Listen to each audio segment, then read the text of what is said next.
Há construções que desafiam a gravidade. Outras desafiam a história.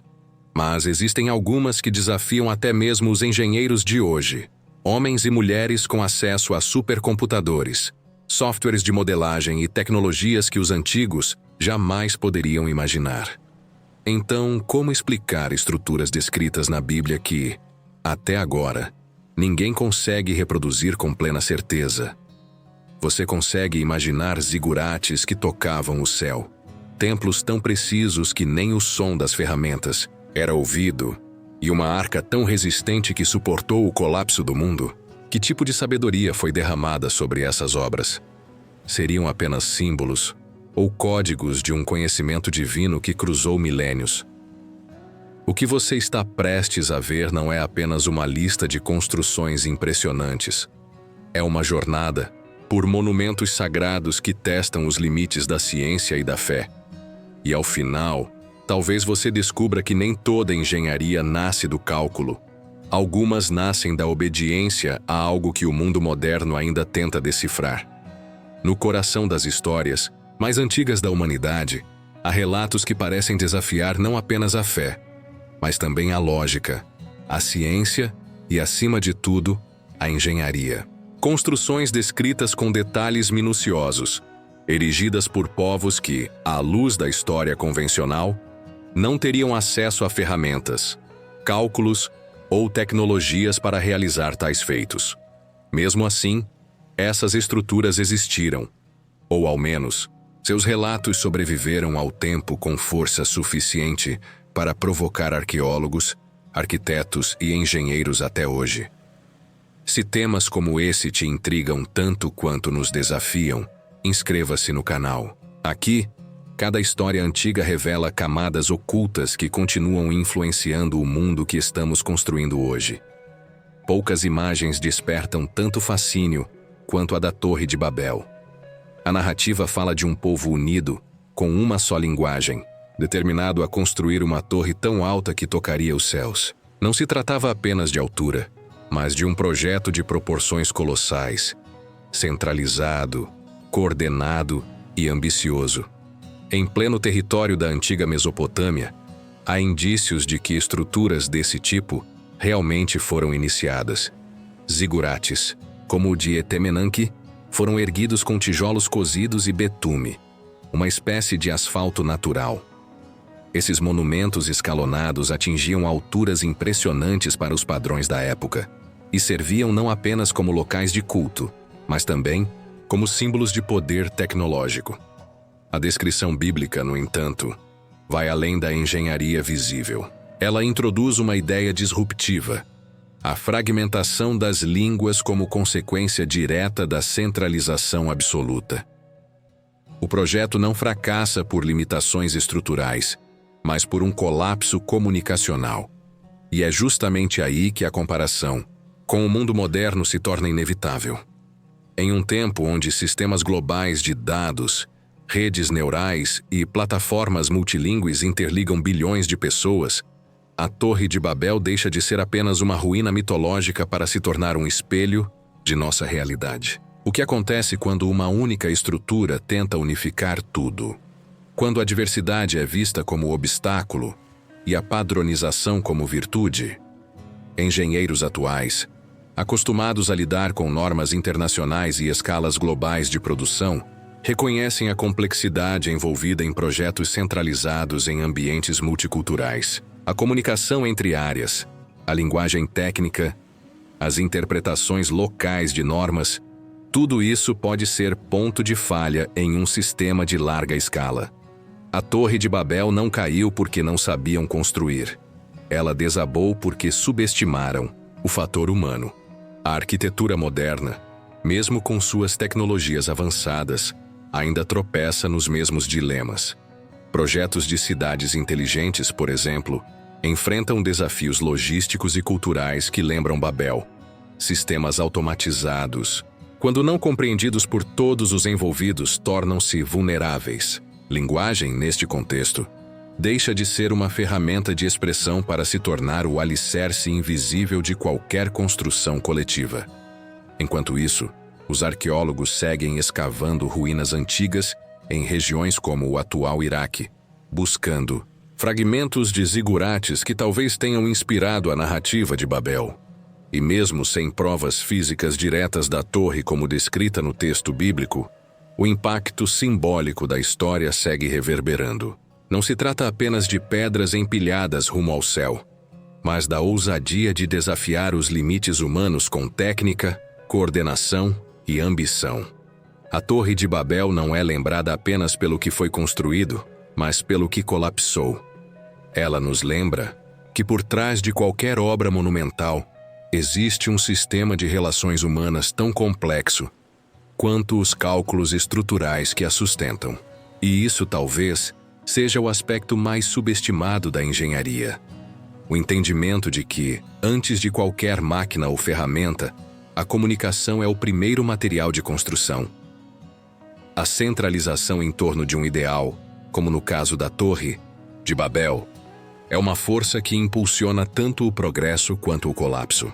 Esse equilíbrio tênue entre o poder da união e o risco da soberba também se manifesta em outra construção bíblica, cujos ecos ainda ressoam em tratados de arquitetura, debates históricos e investigações arqueológicas.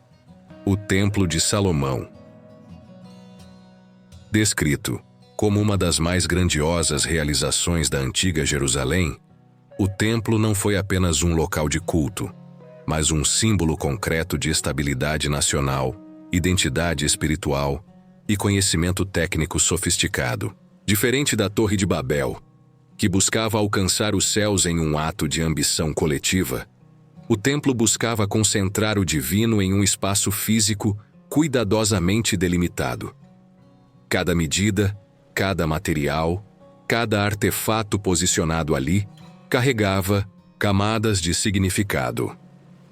O templo foi construído no século 950 a.C., em um período em que o reino de Israel atingia o auge de sua organização política e econômica. E ainda assim, mesmo com recursos centralizados, a construção envolveu um esforço colossal.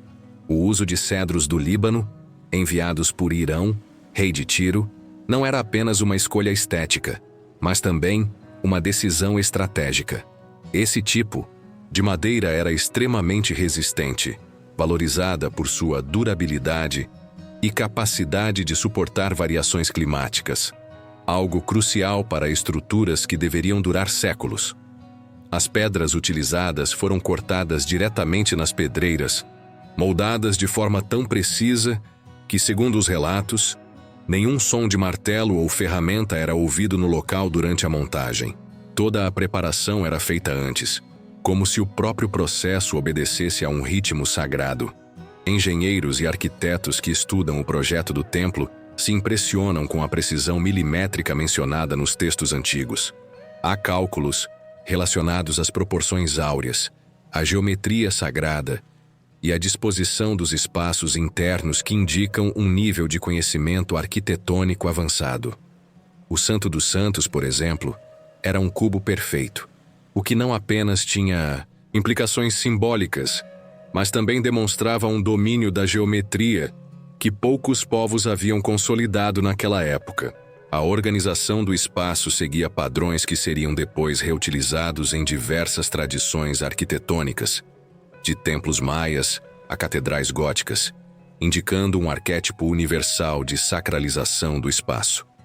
Mas o que mais intriga os estudiosos contemporâneos não é apenas a construção em si, mas a ideia de que o templo era, de alguma forma, um canal entre o céu e a terra, não no sentido místico ou teológico, mas como um dispositivo simbólico que tentava materializar o invisível. Sua arquitetura não era apenas física, mas espiritual. Cada centímetro quadrado parecia cumprir um propósito maior. Isso levanta questões profundas sobre a função da engenharia. Ela serve apenas para resolver problemas técnicos ou também para traduzir dimensões abstratas da existência humana? Em tempos modernos, projetos arquitetônicos como o do Memorial de Hiroshima, o Museu do Holocausto em Berlim ou a sede da ONU em Nova York buscam traduzir ideias em forma. São construções que querem mais do que ser úteis ou belas. Elas querem representar algo que vá além de sua estrutura. Nesse sentido, o Templo de Salomão pode ser visto como um dos primeiros exemplos dessa engenharia simbólica. Um espaço onde a função não se limitava ao uso físico, mas se expandia para o invisível, o intangível, o sagrado. Curiosamente, embora o templo original tenha sido destruído, sua memória permanece como uma das mais vívidas da história bíblica. E isso revela outro aspecto poderoso da engenharia antiga: a capacidade de projetar algo tão significativo que continue existindo mesmo depois de desaparecer fisicamente. O templo sobrevive como ideia, como plano arquitetônico descrito nos textos como Saudade Nacional e como inspiração para novas tentativas de recriação. Afinal, há séculos tentam reconstruí-lo, não apenas em pedra, mas em discurso, em política, em desejo coletivo. Diante disso, o que ainda desafia engenheiros e historiadores não é apenas como o templo foi erguido, mas como conseguiu condensar em sua planta tanta informação simbólica, matemática, cultural e espiritual. Uma obra que ultrapassou os limites da engenharia tradicional e passou a operar em uma dimensão onde o cálculo e o mistério caminham lado a lado. Se o Templo de Salomão representa o domínio da forma e da simbologia estática, a próxima construção rompe com essa rigidez ao propor algo inédito: a engenharia da sobrevivência em movimento.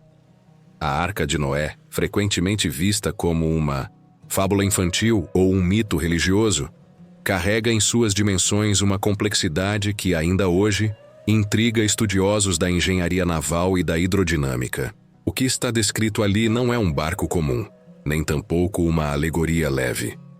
É um projeto de larga escala pensado para enfrentar uma catástrofe total.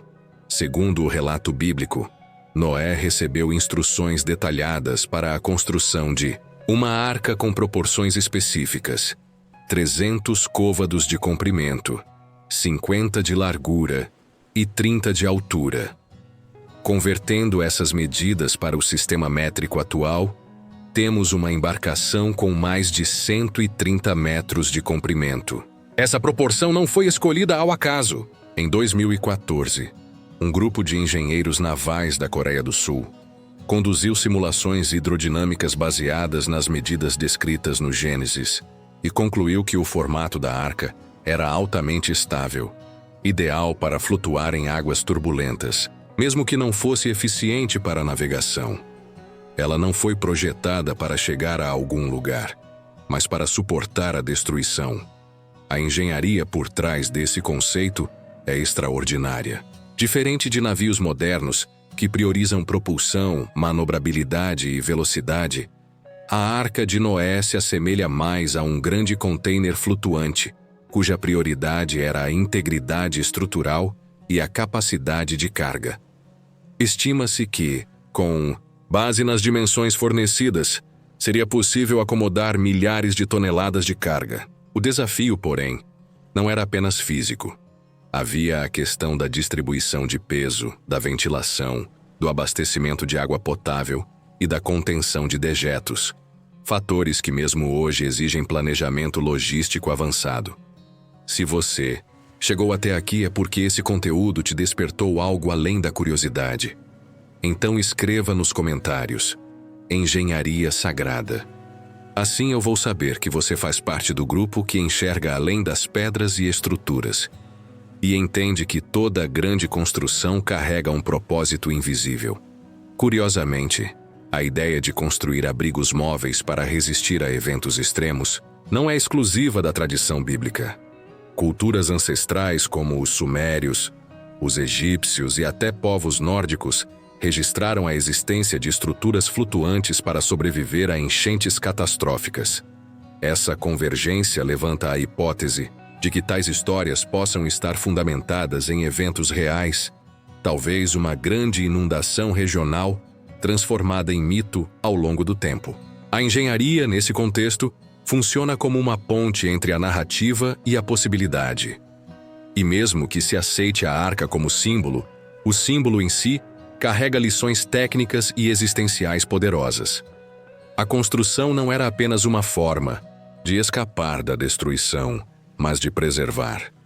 A engenharia que salva vidas não é a que resiste ao tempo, mas a que se adapta a ele. Esse conceito tem ecos profundos em áreas como arquitetura de emergência, estruturas temporárias para refugiados e veículos de resgate.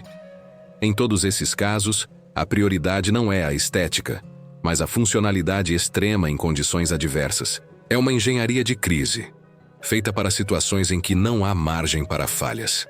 Além disso, o projeto da Arca traz uma reflexão sobre o papel do conhecimento em tempos de colapso.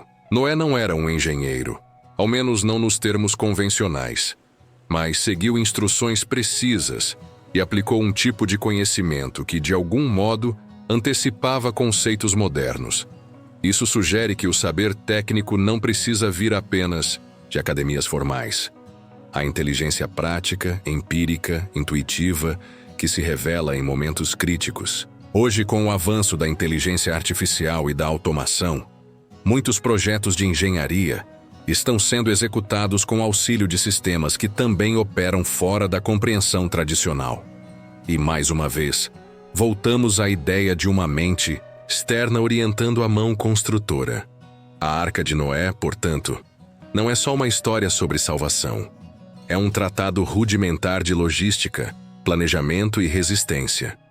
Uma estrutura projetada para manter a vida em sua forma mais ampla, sem distinções, em meio ao caos absoluto. E isso, para qualquer engenheiro, não é apenas uma narrativa bíblica, mas um desafio de concepção em escala planetária. Se a Arca de Noé representa a engenharia da preservação em meio ao colapso, uma outra construção bíblica parece abordar o oposto: como destruir o que parecia indestrutível. As muralhas de Jericó, descritas no Antigo Testamento como um dos sistemas defensivos mais sólidos de sua época, foram palco de um dos episódios mais desconcertantes da história antiga.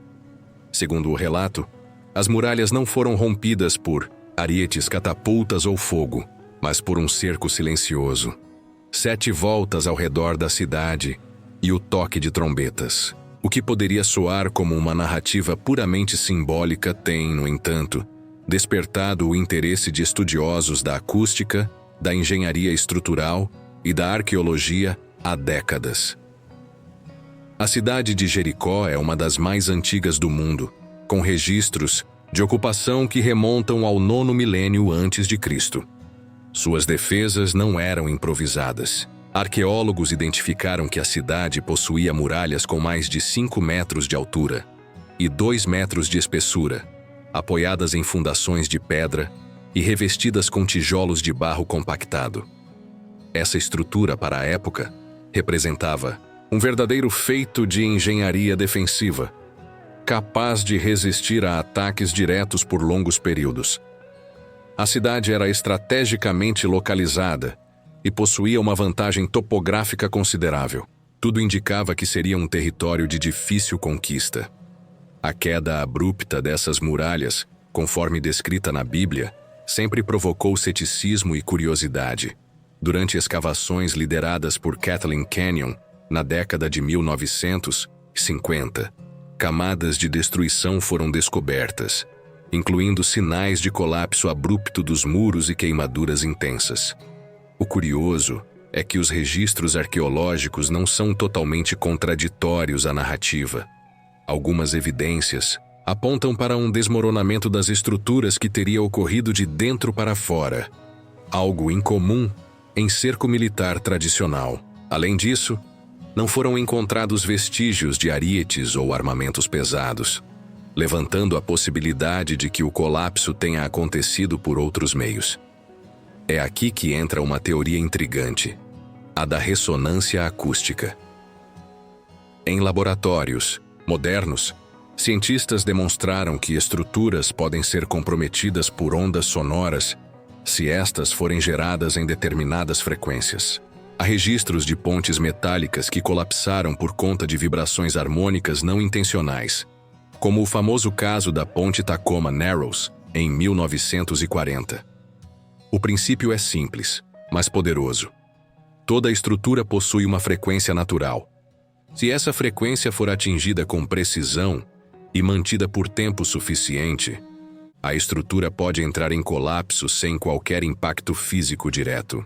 Embora seja improvável que os hebreus da época tivessem conhecimento formal desse fenômeno, não se pode ignorar que o uso de instrumentos como trombetas de chifre e o deslocamento rítmico ao redor das muralhas tenham produzido um tipo de pressão repetitiva. Mesmo que não fosse suficiente para derrubar uma muralha por completo, poderia ter contribuído para fragilizar estruturas já comprometidas por falhas internas, instabilidade do solo ou desgaste acumulado.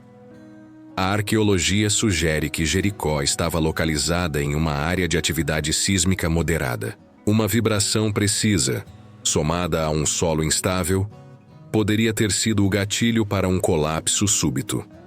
Independentemente da explicação física exata, o que chama a atenção nesse episódio é a inversão de expectativas. Uma cidade fortificada, confiando em suas barreiras visíveis, é derrotada por um grupo que, aparentemente, não usa armas. A engenharia da destruição acontece não por força, mas por repetição, som e sincronia. Essa ideia ressoa com conceitos modernos de guerra cibernética, onde sistemas inteiros são derrubados por ataques quase invisíveis, baseados não em força bruta, mas em falhas estruturais exploradas com precisão. As muralhas de Jericó, então, transcendem o conceito de construção. Elas se tornam o símbolo da confiança humana depositada em estruturas físicas como garantias absolutas de segurança. Mas a história, tanto antiga quanto contemporânea, mostra que o que parece indestrutível pode ruir diante de forças invisíveis, sutis, mas incrivelmente potentes. Seja uma vibração imperceptível, um som repetido ou uma falha de comunicação, a verdadeira vulnerabilidade raramente está onde se espera. E a engenharia, nesse contexto, não é apenas a arte de levantar paredes, mas também o estudo profundo sobre como e por que elas caem. Enquanto as muralhas de Jericó demonstram que nenhuma estrutura é invulnerável, há um outro tipo de construção que desafia a própria noção de permanência. Trata-se do tabernáculo, uma estrutura móvel, feita para ser montada e desmontada durante a travessia do deserto, mas com um grau de detalhamento, precisão e simbolismo que rivaliza com qualquer edifício fixo da antiguidade. Diferente do Templo de Salomão, que foi pensado para um local específico e com fundações permanentes, o tabernáculo precisava ser funcional, portátil e sagrado ao mesmo tempo. Essa combinação impõe desafios logísticos e conceituais, que ainda hoje impressionam arquitetos e engenheiros especializados em estruturas modulares. Durante o período em que os hebreus vagaram pelo deserto, estima-se que o tabernáculo tenha sido transportado por dezenas de anos, sendo constantemente erguido em diferentes locais. Era uma tenda, mas não uma simples barraca. A descrição bíblica revela um projeto meticulosamente dividido em áreas com funções distintas, como o pátio exterior, o lugar santo e o Santo dos Santos. Cada área tinha medidas exatas, tecidos específicos, utensílios sagrados e sistemas de transporte que incluíam argolas, varais e suportes de madeira revestida de ouro. Esse grau de detalhamento, registrado com minúcia no livro do Êxodo, revela uma engenharia pensada não apenas para durar, mas para ser reproduzida com exatidão em qualquer ambiente, mantendo a integridade do espaço sagrado, independentemente das circunstâncias externas. O conceito de modularidade é central nesse projeto. Cada elemento era construído com a intenção de ser montado e desmontado rapidamente, sem perder funcionalidade ou sacrificar estabilidade. Isso exige um nível elevado de planejamento prévio, controle de qualidade e padronização. Elementos que só seriam formalmente sistematizados na arquitetura moderna séculos depois. Hoje, estruturas modulares são usadas em situações que demandam eficiência e mobilidade, como hospitais de campanha, acampamentos humanitários, bases militares móveis e até habitações sustentáveis em regiões isoladas. Em todos esses casos, O que se busca é exatamente o que o tabernáculo já apresentava: resistência, adaptabilidade, montagem ágil e respeito ao uso proposto. Outro aspecto fascinante do tabernáculo é a escolha dos materiais. Foram utilizados tecidos nobres como linho fino, peles de animais resistentes e madeira de acácia, conhecida por sua durabilidade e leveza. Os metais utilizados eram o bronze e o ouro, distribuídos com rigor simbólico, o bronze nas áreas externas, acessíveis ao povo, e o ouro nas partes internas, reservadas à presença divina. Essa distribuição criava não apenas um gradiente visual e estético, mas também uma hierarquia espacial, que reforçava a experiência sensorial e espiritual de quem atravessava o interior da estrutura. Engenheiros contemporâneos que analisam essas descrições se deparam com um desafio: como construir algo tão complexo, rico em detalhes, simbologia e função, com os recursos disponíveis em pleno deserto. A logística de transporte, armazenamento, montagem e manutenção de um sistema como esse exigiria uma organização precisa. Mesmo com a hipótese de que artesãos especializados estavam entre os hebreus, a continuidade do funcionamento do tabernáculo em ambientes hostis, sob calor intenso, vento e poeira, revela um conhecimento empírico sobre materiais e técnicas construtivas adaptadas ao clima e à mobilidade. Além do aspecto técnico, o tabernáculo propõe uma visão profunda sobre o papel do espaço construído na vida humana. Em vez de ser um monumento estático, ele se move com o povo. Ele acompanha suas dores, incertezas, avanços e retrocessos. Sua existência lembra que o sagrado não está apenas nos grandes templos de pedra, mas pode habitar estruturas transitórias, frágeis, flexíveis. Esse entendimento quebra a lógica da monumentalidade como o único caminho para a relevância arquitetônica e traz à tona uma perspectiva mais humana, mais adaptável e talvez mais realista do que significa construir com propósito. Hoje, o debate sobre moradias móveis, cidades temporárias e arquitetura nômade ganha força em um mundo em constante deslocamento. Refugiados ambientais, populações em trânsito e até trabalhadores digitais demandam estruturas que não sejam apenas funcionais, mas também capazes de transmitir pertencimento e dignidade. O tabernáculo, com sua engenharia espiritual e prática, oferece um exemplo milenar de como isso pode ser feito. Não se trata apenas de montar tendas, mas de criar espaços onde mesmo o transitório pode se tornar eterno. Se o tabernáculo ensinou que até o sagrado pode ser transportado, montado e desmontado sem perder sua essência, há outras construções mencionadas nos textos bíblicos que, embora menos extensas em descrição, não deixam de carregar um peso técnico e simbólico imenso.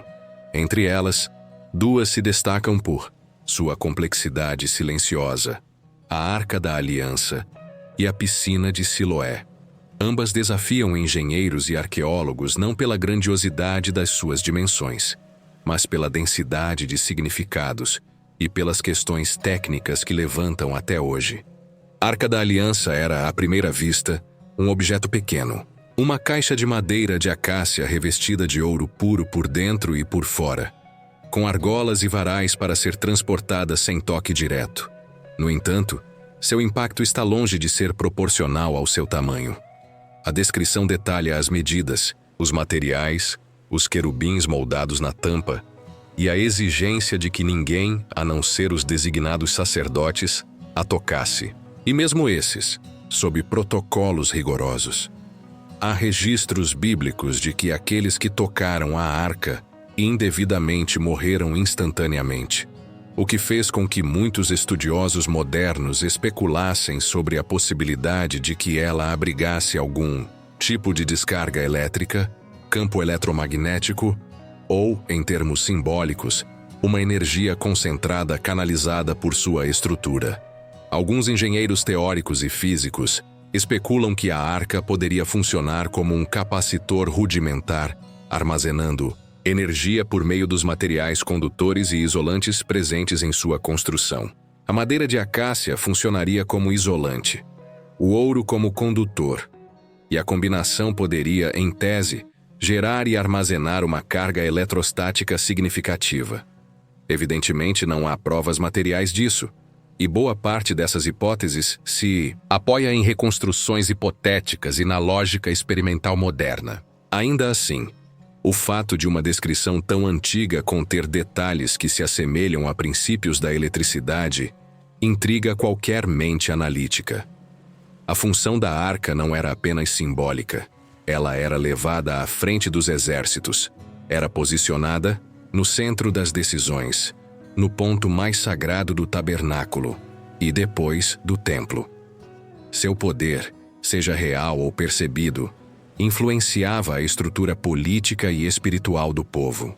Esse papel multifuncional da arca revela uma faceta pouco abordada da engenharia antiga: o entrelaçamento entre tecnologia, ritual e autoridade.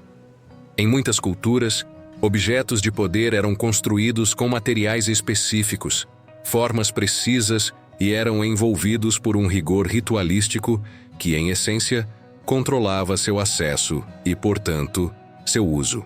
A arca, nesse sentido, era mais do que uma caixa. Era um centro gravitacional simbólico e prático. Em contraste com esse objeto de poder, concentrado, a piscina de Siloé, um espaço de função comunitária e acessível.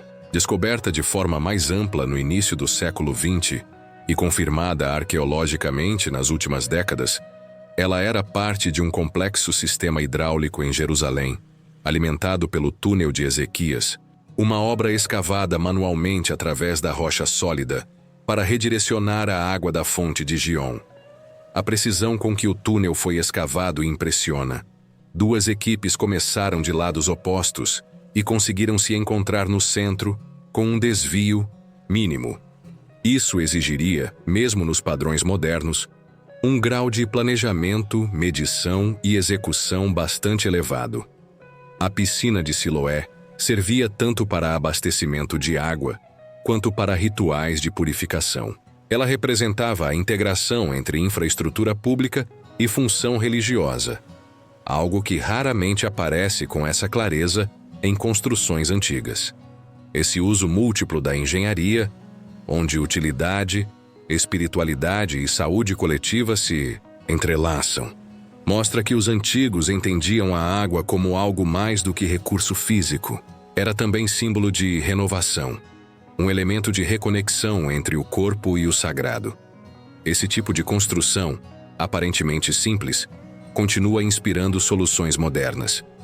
Em regiões de escassez hídrica, projetos de captação e distribuição de água baseados na gravidade e no uso inteligente do relevo têm se mostrado mais eficazes do que sistemas mecanizados complexos. As lições de obras como o túnel de Ezequias e a piscina de Siloé não estão apenas em sua existência, mas na forma como integravam engenharia com o ambiente, com o cotidiano e com o transcendente.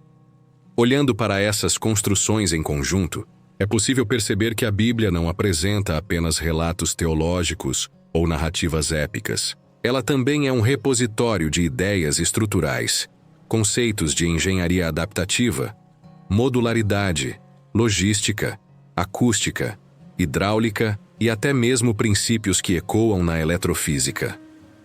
Quando esses relatos são lidos sem o filtro reducionista, do milagre ou da alegoria simplista, revelam um campo fértil de análise técnica e simbólica. Afinal, construir, no contexto bíblico, nunca foi apenas erguer algo material. Era, acima de tudo, estabelecer conexão, propósito e permanência. E é por isso que essas estruturas, reais ou simbólicas, continuam desafiando os especialistas de hoje.